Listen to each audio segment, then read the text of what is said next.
ભરૂચમાં વાવાઝોડા અને વરસાદની એક રાતમાં વીજ કંપનીના ફરિયાદ કક્ષમાં હજારો ફોન કોલ્સના મારા વચ્ચે ફરજ બજાવતા એક લાઇનમેનની લાઈવ સ્ટોરી। ક્યારે આવશે લાઈટ? મળવા અને ઓળખવા જેવા માણસ। આપણે ક્યારેક એમનો અવાજ સાંભળ્યો છે, પણ મોટા ભાગના લોકોએ રૂબરૂ તેમને જોયા નથી। એક લાઇનમેન અસહ્ય ગરમી અને વાવાઝોડા સાથે વરસાદની એક તોફાની રાત, 5 બત્તી ફરિયાદ કક્ષનો એક રૂમ અને અંદર એકલા 3 ફોન લઈને બેઠેલા ઈશાક દહેલીવાલા। વીજ કંપનીના આ કર્મચારીની ફરજના હવે માત્ર 2 વર્ષ જ બાકી છે, પણ તેઓની કામગીરી કોઈ સુપર હીરોથી કમ નથી। 5 કલાક ભરૂચમાં વીજળી વેરણ છેરણ બની, જેની વચ્ચે આપણા બધાનો વીજ કંટ્રોલ રૂમ એટલે કે કમ્પ્લેન રૂમના ફોન નંબર પર સતત ફરિયાદોનો મારો ચાલ્યો। હા બહેન, હા ભાઈ, બોલો કયો વિસ્તાર? માણસો લાઈન પર જ છે, ચાલુ કરાવીએ છે, લાઈટ વહેલી આવી જશે, સબ સ્ટેશન જ બેસી ગયું છે, થોડી વારમાં લાઈટ આવશે।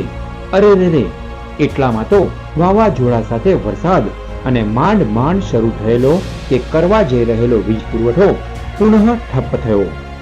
3 ફોન પર ફરિયાદોનો મારો, ફિલ્ડમાં રહેલા સ્ટાફ સાથે સતત લાઇઝનિંગ, એક બાદ એક ફરિયાદોને નિવારવા મથામણ અને કચેરી પર પહોંચતા લોકોને પણ સમજાવવાની અને સાંભળવાની કપરી જવાબદારી ભરી કામગીરી।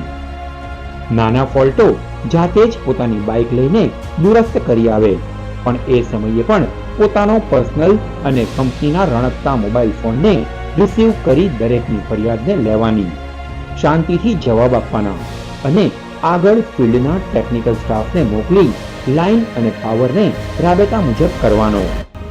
5 કલાકમાં જ ગરમીના લીધે સબસ્ટેશને પાવર છોડી દીધો।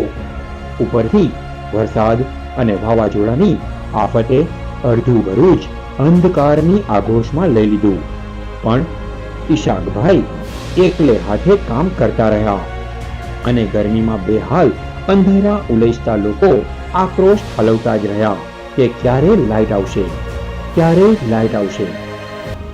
આ સતત ફોનોની રણકતી રીંગો વચ્ચે ગણતરીના કલાકોમાં જ ફરિયાદોનો આંકડો 1000 ને પાર કરી ગયો, તો ફરિયાદના કોલ 3800 ને વટાવી ગયા। પણ ઈશાકભાઈ તેમની ઉંમર, અનુભવ સાથે જ સહજ, શાલીન અને શાંત સ્વભાવથી દરેકના ફોન ઉઠાવી ફરિયાદો લેતા અને જવાબ આપતા જ ગયા। રાતના 11 થી સવારના 6 વાગી ગયા। તમામ નાના ફોલ્ટ તો દુરસ્ત થયા, પણ મેજર ફોલ્ટ પર કામ પ્રગતિમાં જ રહ્યું।